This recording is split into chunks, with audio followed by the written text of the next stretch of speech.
नमस्कार मित्रों, मैं अविनाश रंजन गुप्ता आप सभी का अपने चैनल पर हार्दिक अभिनंदन करता हूं। आज के इस व्याकरण सीरीज के अंतर्गत हम इस व्याकरण पाठ का आद्योपांत अध्ययन करने वाले हैं।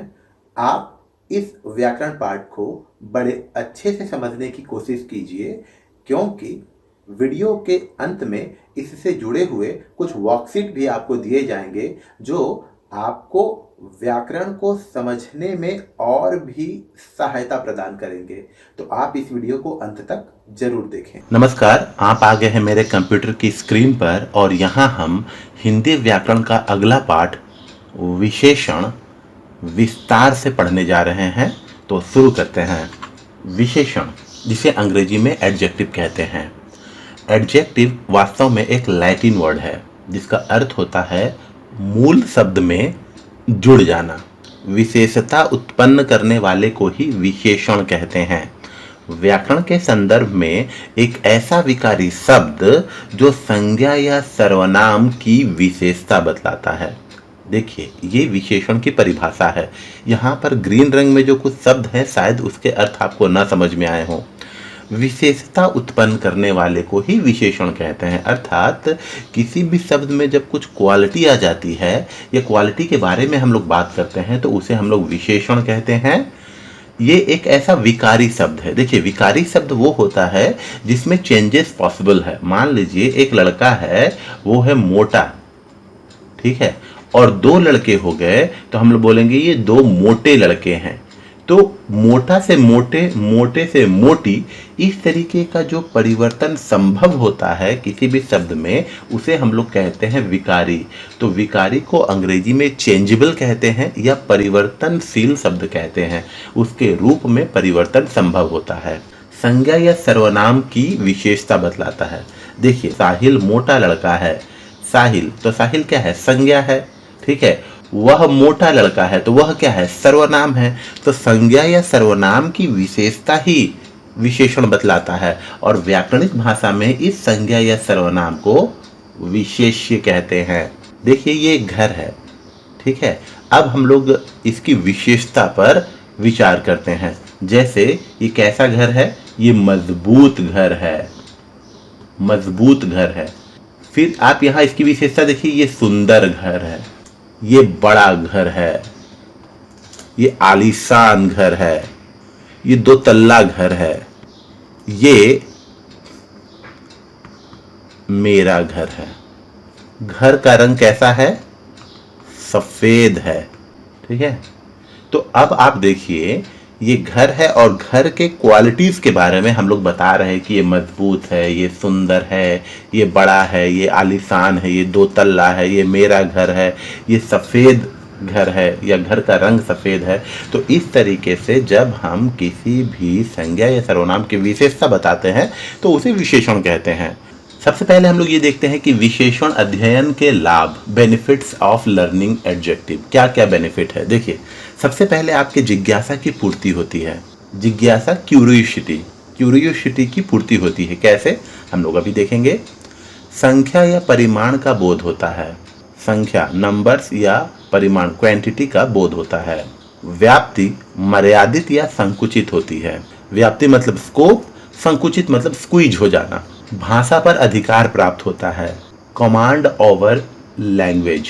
जिज्ञासा की पूर्ति कैसे होती है? यहाँ देखिए, मान लीजिए मैंने पूछा रमा कैसी लड़की है, तो किसी ने कहा रमा सुशील लड़की है। तो मेरी इच्छा थी कि मैं जानूं रमा कैसी लड़की है और मुझे उत्तर मिल गया कि रमा सुशील लड़की है। तो मेरी जिज्ञासा की पूर्ति हो गई। फिर वैसे ही देखिए, तुम कैसे हो, मेरी इच्छा है कि मैं जानूं कि तुम कैसे हो। उसने कहा मैं अच्छा हूं, तो मैं जान गया, मेरी जिज्ञासा की पूर्ति हो गई। तो यहाँ पर देखिए, विशेषण के प्रयोग से जिज्ञासा की पूर्ति होती है। संख्या या परिमाण का बोध होता है। संख्या, नंबर, परिमाण, क्वांटिटी का बोध होता है। जैसे मैदान में 7 लड़के खेल रहे हैं, तो अब मुझे पता चल गया, ओहो, मैदान में जो खेलने वाले बच्चों की संख्या 7 है। उसके सोने के कंगन 30 ग्राम के हैं। क्वांटिटी पता चल गया, परिमाण पता चल गया कि कंगन का जो वजन है वो 30 ग्राम है। घर के बाहर 4 लोग खड़े हैं, 4 लोग, निश्चित संख्या के बारे में पता चल गया। उसने 2 किलो चावल खरीदे, परिमाण के बारे में पता चल गया, क्वांटिटी के बारे में। तो विशेषण के अध्ययन से हमें संख्या और परिमाण का भी बोध होता है। व्याप्ति मर्यादित या संकुचित होती है। देखिए, व्याप्ति कहने का मतलब हो गया स्कोप, ये मर्यादित होगी या संकुचित होगी। कैसे? देखिए, मैंने कहा डॉक्टर, तो इस दुनिया में बहुत सारे डॉक्टर होंगे, लेकिन जब मैं कहता हूं अच्छे डॉक्टर, तो ये जो डॉक्टर का स्कोप होगा वो बहुत बड़ा होगा, लेकिन अच्छे डॉक्टर्स का स्कोप उससे थोड़ा कम हो जाएगा। जैसे मैं बोलूंगा आदमी, तो इस दुनिया में बहुत सारे आदमी होंगे, लेकिन जब मैं कहूंगा दयालु आदमी, आदमी का जो स्कोप था दयालु आदमी की तुलना में थोड़ा कम हो गया। तो इस तरीके से व्याप्ति मर्यादित या संकुचित होती है, स्क्वीज्ड हो जाती है। ये बात आपको याद रखनी है। भाषा पर अधिकार प्राप्त होता है। देखिए, विशेषणों के प्रयोग से भाषा सुंदर और प्रभावी बनती है।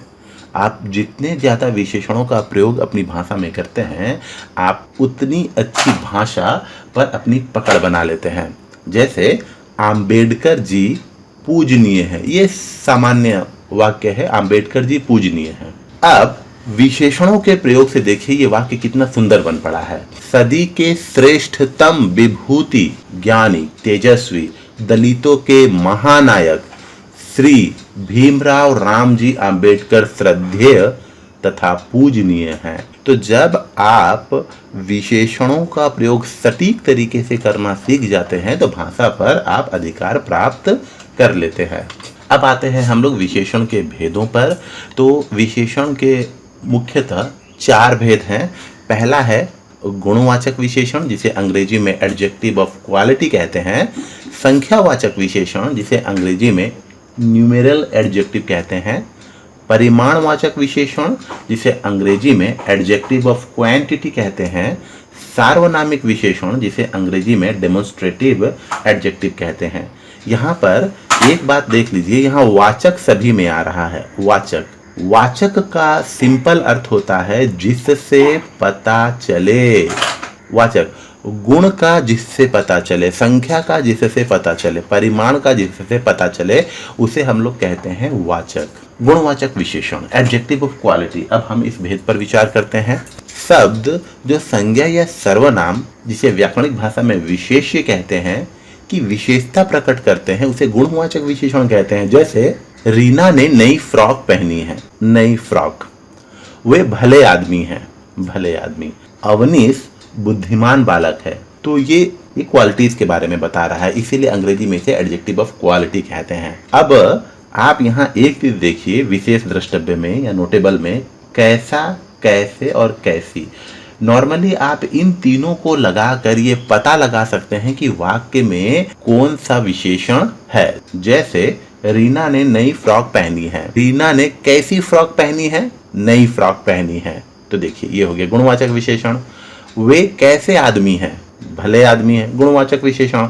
अवनीश बुद्धिमान बालक है, अवनीश कैसा बालक है, बुद्धिमान बालक है। तो यहाँ पर हम लोग देख रहे हैं गुणवाचक विशेषण का पता लगाने के लिए आप वाक्य में कैसा, कैसे और कैसी जोड़कर प्रश्न बनाइए और आपको उत्तर मिल जाएगा।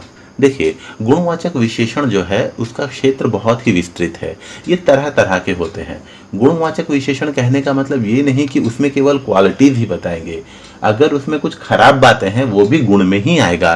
जैसे देखिए, अगर हम लोग यहाँ देखते हैं गुणबोधक, तो भला, ईमानदार, सरल, विनम्र आदि, ठीक है ना। अगर दोष है ना, दोष, जैसे रमेश बुरा आदमी है, रमेश बेईमान है, रमेश पापी है, रमेश दुष्ट है। रूप बोधक देखिए, सुंदर, सुडौल, आकर्षक। रंग बोधक देखिए, लाल, पीला, नीला, हरा।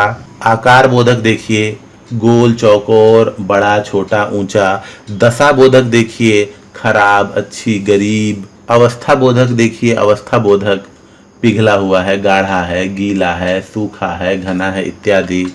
स्थान बोधक में अगर आप देख रहे हैं तो देखिए, क्षेत्रीय भाषा, कैसी भाषा, क्षेत्रीय भाषा। पंजाबी तड़का, कैसा तड़का, पंजाबी तड़का, अमेरिकी, भारतीय। काल बोधक देखिए, समय को जो सूचित करता है, यह नया है, यह पुराना है, वर्तमान, भविष्य।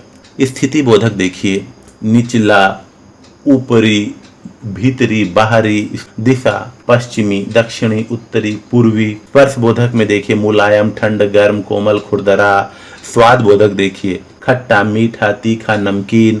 क्रिया बोधक देखिए, चलती गाड़ी, सोती स्त्री को मत उठाओ, दौड़ता बालक गिर पड़ा। कैसा बालक गिर पड़ा? दौड़ता बालक। तो इस तरीके से हम लोग देखते हैं कि गुणवाचक विशेषण का जो क्षेत्र है वो अन्य विशेषणों की तुलना में बहुत विस्तृत है। अब हम लोग आते हैं विशेष द्रष्टव्य पर। देखिए, पहला है अन्य विशेषणों की तुलना में गुणवाचक विशेषण का क्षेत्र बहुत विस्तृत है। हम लोगों ने इस पर अभी जस्ट विचार किया है। कुछ विशेषण कुछ खास शब्दों के लिए ही प्रयोग होते हैं, जैसे चिलचिलाती धूप। कड़ी धूप भी बोल सकते हैं, लेकिन जब चिलचिलाती धूप बोलते हैं तो वो जो चिलचिलाती विशेषण धूप के लिए ही यूज होती है।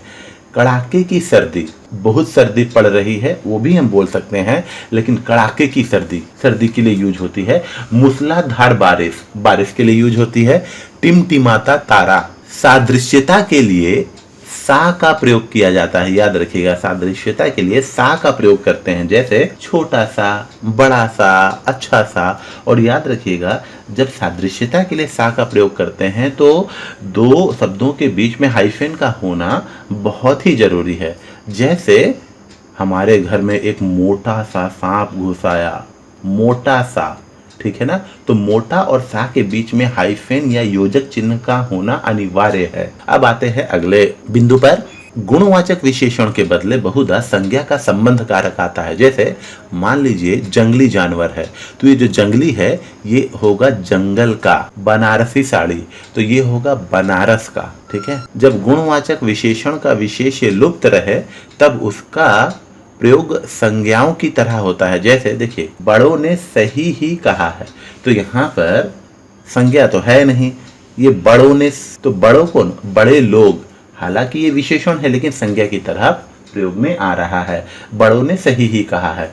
दीनों को मत सताओ, दीनों अर्थात गरीबों को। तो गरीब तो विशेषण है लेकिन यहाँ संज्ञा लुप्त है, इसलिए दीनों जो हो जाएगा वो संज्ञा की तरह काम करेगा, अर्थात गरीबों को मत सताओ।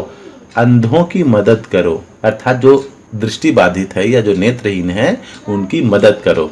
विशेषण जातिवाचक संज्ञाओं को मर्यादित या संकुचित करती हैं। जैसे देखिए, यहाँ एक है गाय और काली गाय। तो गाय तो है वो कॉमन नाउन है, बहुत है इस दुनिया में, लेकिन काली गाय गाय की तुलना में उतनी नहीं होगी, इसलिए जातिवाचक संज्ञा को विशेषण मर्यादित कर देता है।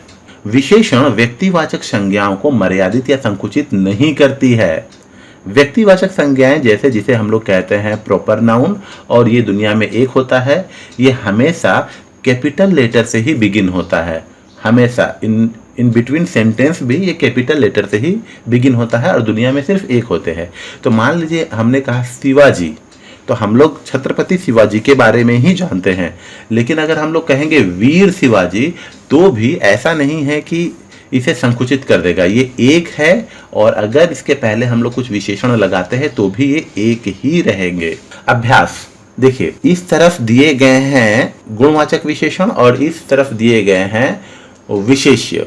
ठीक है, अब आपको मिलान करना है। मिलान करने का एक तरीका यह भी होता है कि आपको जो पहले इजी लग रहा है आप उसको मिला लीजिए। तो ऐसे में क्या होगा ना कि कंफ्यूजन वाला जो स्टेटमेंट होगा वो बहुत कम होगा। जैसे देख लीजिए, यहाँ सिपाही है, यहाँ वीर है, तो वीर सिपाही। कैसा सिपाही? वीर सिपाही। ठीक है, मुंह मांगा दाम, ये देखिए मुंह मांगा दाम। सुंदर बालिका। ठीक है, भोज्य पदार्थ, कैसा पदार्थ है? भोज्य पदार्थ, खाने लायक पदार्थ है ये। और अंत में एक बच गया हार्दिक सहानुभूति। तो इस तरीके से हम लोगों ने एक छोटा सा अभ्यास किया। अब आते हैं हम लोग संख्यावाचक विशेषण पर, जिसे अंग्रेजी में न्यूमेरल एडजेक्टिव कहते हैं, और ये भी बहुत ही इंपॉर्टेंट है। वह विशेषण जो विशेष्य के, विशेष्य मतलब संज्ञा या सर्वनाम, निश्चित, फिक्स्ड, अनिश्चित, जो फिक्स नहीं है, संख्या का बोध कराते हैं, उसे संख्यावाचक विशेषण कहते हैं। इसी आधार पर इसके दो भेद हैं, याद रखिए। जब निश्चित का बोध कराते हैं या अनिश्चित का बोध कराते हैं, ठीक है, तो उस आधार पर इसके दो भेद हैं, निश्चित संख्यावाचक विशेषण और अनिश्चित संख्यावाचक विशेषण। ठीक है, और इसके विशेष द्रष्टव्य में आपको क्या रखना है? आपको कितना, कितने और कितनी, इन तीनों को लगाकर आप पता लगा सकते हैं कि वो निश्चित है या अनिश्चित है, या संख्यावाचक विशेषण का पता लगा सकते हैं। कैसे? देखिए, सबसे पहले आते हैं निश्चित संख्यावाचक विशेषण पर। ये संज्ञा या सर्वनाम के निश्चित संख्या का बोध कराते हैं। जैसे देखिए, 2 लड़के। कितने लड़के? 2 लड़के। आपने एक बहुत ही फेमस डायलॉग सुना होगा, कितने आदमी थे सरदार? 2 आदमी थे। तो कितने आदमी थे? 2 आदमी थे। तो ये हो गया निश्चित संख्यावाचक। 1 दर्जन केला। कितने केले या कितना केला? 1 दर्जन केला। 12 पीस। समझ में आ गया? तो ये निश्चित संख्यावाचक होगा। संख्या के आधार पर ना इसके भेद होते हैं। कैसे? देखिए, जैसे पूर्णांक बोधक, जिसे अंग्रेजी में इसे कार्डिनल नंबर्स कहते हैं। कार्डिनल नंबर जैसे 1, 2, 4, 100, 1000, ये पूर्ण है ना, कार्डिनल नंबर्स। और ये अपूर्णांक बोधक अर्थात फ्रैक्शनल।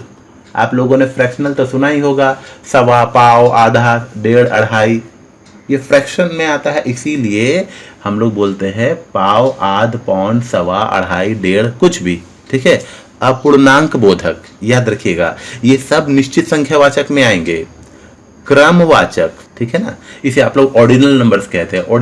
ऑर्डिनल नंबर्स, पहला, दूसरा, तीसरा, चौथा, पांचवा। आवृत्ति, जैसे रिपीटेशन हो जाता है, दुना, तिगुना, चौगुना, आवृत्ति। समुदाय, देखिए समुदाय, कलेक्टिव, दोनों, तीनों, चारों, पांचों। ठीक है ना। प्रत्येक बोधक, जैसे देखिए प्रत्येक, हर एक, 2, 2, सवा, सवा, हर एक, ऐसे भी आप लिख सकते हैं, और ऐसे लिखेंगे तो वो ज्यादा सही होता है, हर एक। समुच्चय बोधक, ये समुच्चय पूरा मतलब ग्रुप का बोध कराते हैं। जैसे देखिए दर्जन, युग्म, पसेरी, मन, 40। मन अर्थात 40 किलो को मन कहते हैं, और पसेरी अर्थात 5 kg। हाँ, याद रखिएगा, पसेरी का मतलब हुआ 5 kg और मन का मतलब हुआ 40 किलो। 40 आप लोग जानते ही हैं, हनुमान चालीसा। सैकड़ा कहने का मतलब है 100, शतक कहने का मतलब ये 100, 700 कहने का मतलब है 700। तो इस तरीके से हम लोग देखते हैं संख्यावाचक विशेषण के कुछ निश्चित संख्याओं का बोध कराने वाले टर्म हैं, उसको हम लोगों ने भी पढ़ा। अब देखिए है अनिश्चित संख्यावाचक विशेषण क्या होते हैं। निश्चित का ठीक ऑपोजिट अनिश्चित। ये संज्ञा या सर्वनाम के निश्चित संख्या का बोध नहीं कराते, बल्कि एक अस्पष्ट अनुमान प्रस्तुत करते हैं।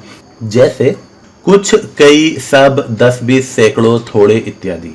ये जितने भी आप टर्म्स देख रहे हैं ना, इस टर्म्स में आपको फिक्स नहीं पता चलेगा, अस्पष्ट अनुमान पता चलेगा। ठीक है? जैसे कुछ लड़के सड़क पर खड़े हैं। कुछ लड़के आपने गिना नहीं है, आपने काउंट नहीं किया है, लेकिन कुछ लड़के हैं। हाँ, अगर आप चाहे तो काउंट कर सकते हैं, लेकिन आपने काउंट नहीं किया। रैली में हजारों लोग हैं। फिक्स 1000 नहीं है, हजारों, मतलब 1000 के आसपास लोग हैं। 10 पीस चपाती खाना मेरे लिए आम बात है। 10, 20, 10 भी नहीं बता रहा है और 20 भी नहीं बता रहा, 10, 20 बता रहा है। मतलब 10 से लेकर 20 के बीच में ये कितनी भी चपाती खा सकता है, ये उसके लिए आम बात है। तो देखिए ये अनिश्चित संख्या का बोध करा रहा है। लेकिन हाँ, एक बात याद रखिए, ये अनिश्चित संख्या का बोध तो करा रहा है, लेकिन अगर आप चाहें तो आप काउंट कर सकते हैं। अब हम लोग आते हैं विशेष द्रष्टव्य पर। कभी कभी निश्चित संख्यावाची विशेषण भी अनिश्चय सूचक विशेषण का बोध कराते हैं। मतलब संख्या होगा निश्चित फिक्स वाला, लेकिन बोध कराएगा अनिश्चय का। कैसे? 1000 लोग, ठीक है ना, 1000 लोग, लेकिन उसके पहले देखिए लगभग लगा दिया गया है, लगभग 1000 लोग। ठीक है? तो अब लगभग 1000 लोग बता रहे हैं, इसका मतलब क्या हुआ? फिक्स 1000 नहीं है, 1000 के आसपास है। तो यहां निश्चय या निश्चित संख्यावाची विशेषण तो है, लेकिन बोध करा रहा है अनिश्चय सूचक विशेषण का। आसपास या निश्चित संख्याओं का सह प्रयोग करके भी अनिश्चय सूचक विशेषण का बोध कराते हैं। आसपास या निश्चय संख्याओं का सह प्रयोग भी, जैसे मुझे 1000, 1500 रुपए दे दो। तो देखिए 1000, 1500 आसपास है या निश्चित संख्याओं का सह प्रयोग है। सह प्रयोग मतलब एक साथ आया है, इधर 1000 दे दो या 1500 दे दो, तो ये अनिश्चय का ही तो सूचक है। कुछ संख्याओं में ओ जोड़ने पर अनिश्चय सूचक विशेषण का बोध होता है। ओ, देखिए ओ जो है अपने आप में एक प्रत्यय है, जिसे अंग्रेजी में हम लोग कहते हैं सफिक्स। ठीक है?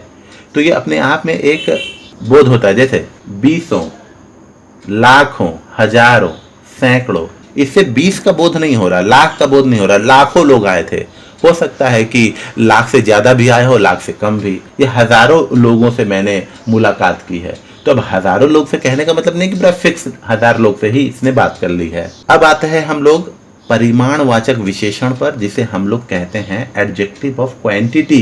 क्वांटिटी, मात्रा, ठीक है।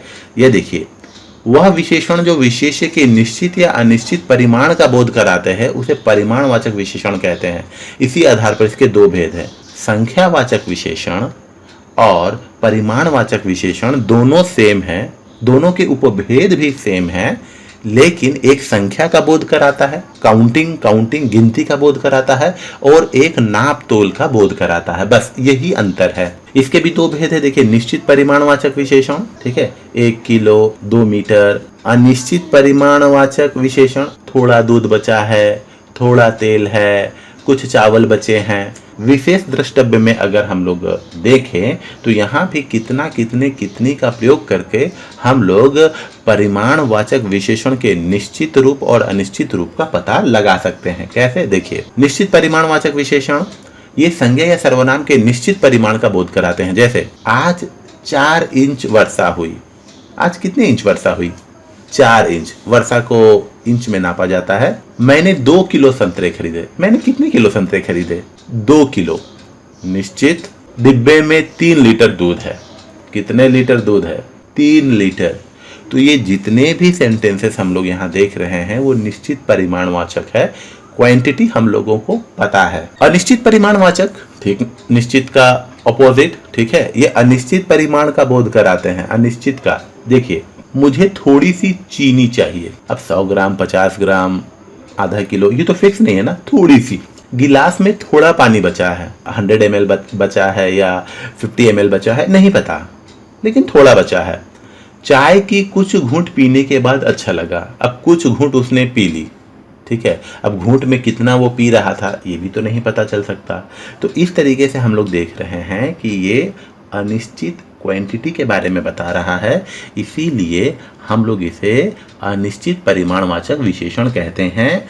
इसको आप कितना, कितने, कितनी लगाकर पता लगा सकते हैं। ये एक स्लाइड देखिए, इसमें एकदम बड़े ही सरल तरीके से बताया गया है कि परिमाणवाचक विशेषण और संख्यावाचक विशेषण में नॉर्मली क्या अंतर है। देखिए, परिमाणवाचक विशेषण में नॉर्मली 3 चीज़ों का प्रयोग किया जाता है क्वांटिटी मेजरमेंट करने के लिए। या तो वो लीटर होगा, या तो वो तराजू या बैलेंस होगा, या तो वो मीटर होगा। देखिए, ये मीटर है, ये लीटर है, और ये है तराजू। इन तीनों का ही प्रयोग किया जाता है परिमाणवाचक विशेषण में। संख्यावाचक विशेषण में मेनली आप सिर्फ और सिर्फ काउंट करते हैं। यहाँ आपको कोई मेजरमेंट टूल की आवश्यकता नहीं पड़ती है। तो परिमाणवाचक विशेषण और संख्यावाचक विशेषण में नॉर्मली यही अंतर है। विशेष द्रष्टव्य पर अगर हम लोग आते हैं तो देखते हैं कि जैसे हम लोगों ने निश्चित संख्यावाचक में ओ जोड़ दिया था तो वो अनिश्चय का बोध करा रहा था। जैसे हम लोगों ने 20 लिखा तो ये निश्चित का बोध करा रहा है, लेकिन 20 लिख दिया तो अनिश्चित का बोध करा रहा है। उसी प्रकार अनिश्चय सूचक परिमाण का बोध यहाँ हो जाता है अगर हम लोग किसी शब्द में ओ को जोड़ देते हैं। जैसे उस पर तो घड़ों पानी पड़ गया है। एक घड़ा पड़ गया है वो निश्चित परिमाण का बोध कराएगा, लेकिन घड़ों पानी पड़ गया है मतलब अनिश्चितता का बोध करा रहा है। निश्चित परिमाण बताने के लिए संख्यावाचक विशेषण के साथ परिमाण बोधक संज्ञाओं का प्रयोग किया जाता है। जैसे देखिए, 2 सेर, तो 2 तो निश्चित संख्यावाचक है। सेर अर्थात पुराने जमाने में 1 किलो को सेर कहते थे, ठीक है। वो वाला सेर मत समझिएगा, वो जो सेर होता है वो ये वाला सेर होता है। तो 2 सेर, तो ये निश्चित संख्यावाचक है, निश्चित संख्यावाचक है, और ये जो सेर है वो परिमाणवाचक विशेषण का एक शब्द है। तो निश्चित परिमाण बताने के लिए पहले संख्यावाचक विशेषण का एक शब्द और फिर परिमाण बोधक संज्ञाओं का प्रयोग किया जाता है। जैसे देखिए यहाँ 4 गज, 4 जो है वो निश्चित संख्यावाचक है और गज जो है वो परिमाण बोधक संज्ञाओं का एक शब्द है। अभ्यास, वाक्यों में परिमाणवाचक और संख्यावाचक विशेषण लिखिए। मैं प्रतिदिन 2 लीटर दूध पीता हूँ। कितने लीटर दूध पीता हूँ? 2 लीटर। तो ये हो जाएगा निश्चित संख्यावाचक। मेरे मित्र के पास 3 बाइक्स है। कितनी बाइक्स हैं? 3 बाइक्स। काउंट कर सकते हैं। निश्चित संख्यावाचक। कुछ बच्चे पढ़ने के समय भी खेलते हैं। कुछ बच्चे, आप चाहें तो बच्चों को काउंट कर सकते हैं, अनिश्चित संख्यावाचक। हमारे विद्यालय में 40 कंप्यूटर हैं। आपको पता है, फिक्स है, 40 कंप्यूटर है, निश्चित संख्यावाचक। सुदामा ने कृष्ण को भेंट में थोड़े से चावल दिए। पता नहीं आधा किलो दिए, 1 किलो दिए, लेकिन थोड़े से चावल दिए, अनिश्चित परिमाणवाचक, क्वांटिटी है। आज मेले में बहुत भीड़ थी। बहुत भीड़ थी, आप चाहे तो वो भीड़ को काउंट कर सकते थे, लेकिन किया नहीं, अनिश्चित संख्यावाचक। अब हम लोग आ जाते हैं अपने अंतिम भेद पर, जिसे कहते हैं सार्वनामिक विशेषण। जब सर्वनाम का मौलिक या यौगिक रूप किसी संज्ञा के पहले आकर उसका क्षेत्र सीमित कर दे, तब उस स्थिति को ही सार्वनामिक विशेषण कहते हैं। जैसे देखिए, मौलिक या यौगिक क्या है? मौलिक कहने का मतलब हुआ मैं, और आपने ऐसे कर दिया मैंने या मुझ में, तो ये सब हो जाता है यौगिक रूप, और मैं जो है ये है इसका मूल रूप। वह नौकर नहीं आया। देखिए, नौकर नहीं आया, ये फिक्स नहीं हो रहा, हो सकता है कौन नौकर के बारे में बताया जा रहा नहीं, लेकिन जब उसके पहले सर्वनाम आ गया वह नौकर, तो एक पर्टिकुलर नौकर के बारे में बताया जा रहा है, इसलिए ये कहलाएगा सार्वनामिक विशेषण। निज देश की बात ही निराली है। अब देखिए, देश की बात ही निराली है, तो देश तो बहुत है, लेकिन निज देश, अपने देश की बात ही निराली है, तो ये हो जाएगा सार्वनामिक विशेषण। जिसे देखता हूं वही व्यस्त है। जिसे देखता हूं, तो ये जिसे जो हो जाएगा वो सार्वनामिक विशेषण, वही व्यस्त है, सार्वनामिक विशेषण। तो इसे सिंपल रूप में आप ऐसे समझिए कि संज्ञा के पहले जब सर्वनाम स्थापित हो जाता है और संज्ञा को संकुचित कर देता है, तो उसे हम लोग सार्वनामिक विशेषण कहते हैं। जैसे मेरी मौसी सुरीला गाती है। मेरी मौसी सुरीला गाती है, ठीक है। अब भले ही बहुत सारी मौसियां होंगी, लेकिन मेरी मौसी सुरीला गाती, तो मेरी जो है वो सार्वनामिक विशेषण हो जाएगा। विशेष द्रष्टव्य में देखते हैं कि सार्वनामिक विशेषण 2 प्रकार के होते हैं, मैंने बताया है। पहला होता है मौलिक, जो सिंगल होता है। यौगिक मतलब कंपाउंड होता है। वो क्या क्या होता है? देखिए, मौलिक सार्वनामिक विशेषण बिना किसी रूपांतर के प्रयोग होते हैं। मौलिक सार्वनामिक बिना किसी रूपांतर के, जैसे ये अपने मूल रूप में है, वह अपने मूल रूप में है, जो, कौन, क्या, ये जितने भी है ना, ये अपने मूल रूप में है। इसमें कोई भी जुड़ाव या कोई भी योग नहीं हुआ है। जबकि यौगिक सार्वनामिक विशेषण मूल सर्वनाम में योग या जोड़कर बनाए जाते हैं। जैसे देखिए, यह से क्या बना? ऐसा, इतना। वह से क्या बना? वैसा, उतना। जो से क्या बना? जैसा, जितना। कौन से क्या बना? कैसा या कितना। तो इस तरीके से हम लोग देख रहे हैं कि मूल रूप में परिवर्तन होकर यौगिक सार्वनामिक विशेषण बन रहे हैं। जैसे देखिए, ऐसा आदमी, तो ये किससे बना था? देखिए, यह से ऐसा बना था, तो ये यौगिक हो जाएगा, ऐसा आदमी। कैसा घर, उतना काम, जैसा देश वैसा भेष, ठीक है ना। और ये प्रकार या परिमाणवाचक को भी सूचित करता है। उतना काम, ये परिमाणवाचक को सूचित कर रहा है। जैसा देश वैसा भेष प्रकार को सूचित कर रहा है। आश्चर्य के संदर्भ में यह क्या लड़का है, मतलब देखिए, यह क्या लड़का है, मतलब मस्त लड़का है। क्या बात है, क्या बात है, मतलब बहुत अच्छी बात है। अब हम लोग थोड़ा अभ्यास करते हैं। जीवन में ईमानदार लोग सफल होते हैं। देखिए, कैसे लोग सफल होते हैं?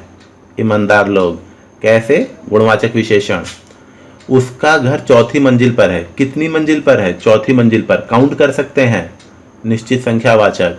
मेरी मौसी बाजार गई है। किसकी मौसी? मेरी मौसी, संकुचित हो गया है, सार्वनामिक विशेषण। रोहित ने 2 मीटर कपड़ा खरीदा। कितने मीटर कपड़ा खरीदा? 2 मीटर, निश्चित परिमाणवाचक, क्योंकि मेजरमेंट टूल का यूज हुआ है यहाँ पर। वह व्यक्ति जो कल आया था आज नहीं आया। वह व्यक्ति, संज्ञा से पहले सर्वनाम का प्लेसमेंट हो गया है। वह व्यक्ति, सार्वनामिक विशेषण।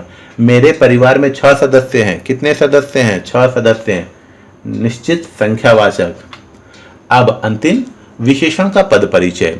विशेषण के पद परिचय में देखिए, आप क्या क्या कीजिएगा? आप लिंग, वचन, विशेष्य बताना चाहिए।